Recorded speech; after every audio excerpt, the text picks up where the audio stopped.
The situation with South Africans and other Africans on illegal immigrants has shown me something dark that I wasn't aware of before. I never understood the extent to which the entire continent relies on South Africa.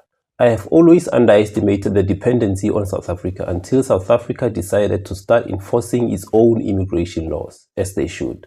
The way Africa stood up took me by surprise. Africa never stood up for anything the way it stood up against South Africa enforcing its own laws, not even against colonization. So I started thinking about this situation, and one thing became clear. Africa had big plans for South Africa. I imagine a lot of Africans grow up dreaming of being successful in their own country. But if that doesn't work out, they know they can just go to South Africa as a backup plan. Ever since you were born, these were your options. And now you hear that option 2 is being threatened and you no longer have plan B. And if you fail in your own country, that's it. You are finished. So there will be some resistance within you. Even if you understand deep down that South Africa has a right to enforce its own laws, you will still find a way and a reason to fight them.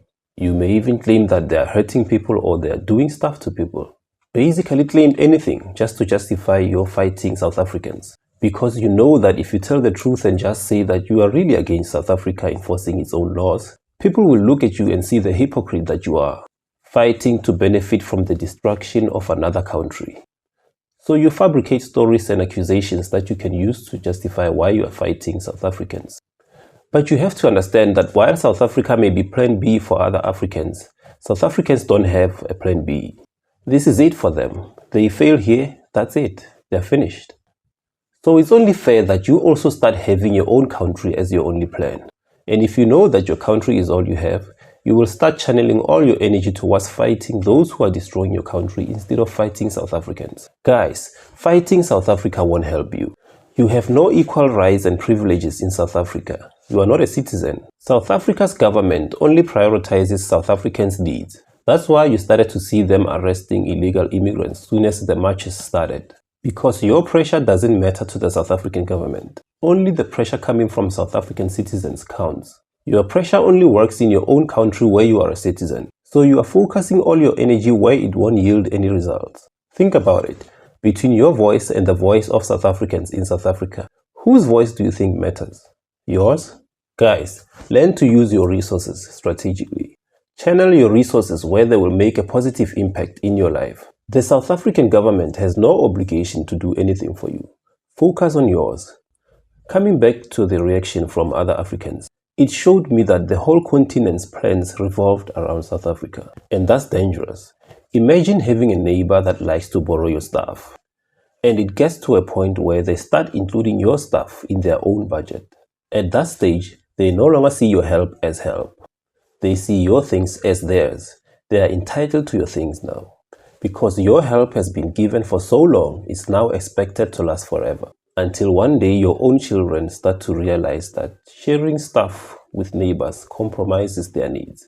They put pressure on you to stop, and you stop. Can you imagine the reaction from the neighbors? With so much of their budget depending on your belongings and help. At this stage, even if they understand that your children have a point, they will still find a way to fight them. They may fabricate stories they can use as an excuse to continue fighting them. They won't say we are fighting your children because they are demanding priority in their own house. No, because that's a valid reason and they will look like hypocrites fighting them for such a logical reason. So they will fabricate another reason they can use as an excuse to fight them. They may say, your children are beating me, or your children insulted me. They are evil. Hey everyone, let's cancel that house. I'm going to the police called African Union. Hey AU, cancel them. The AU will say, for what?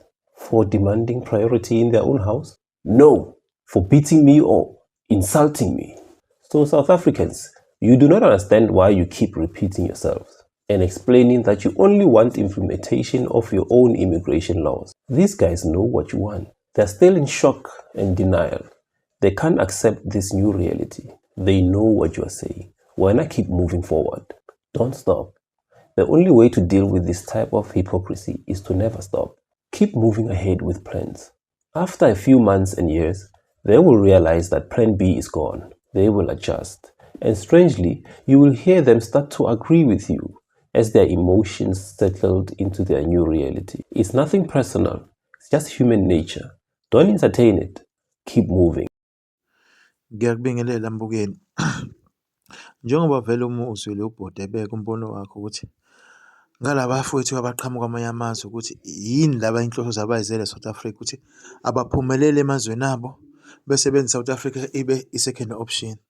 Uma uqaphela mbukeli uyabona nje abantu bo-Nigeria ko-Nigeria ikude kabi.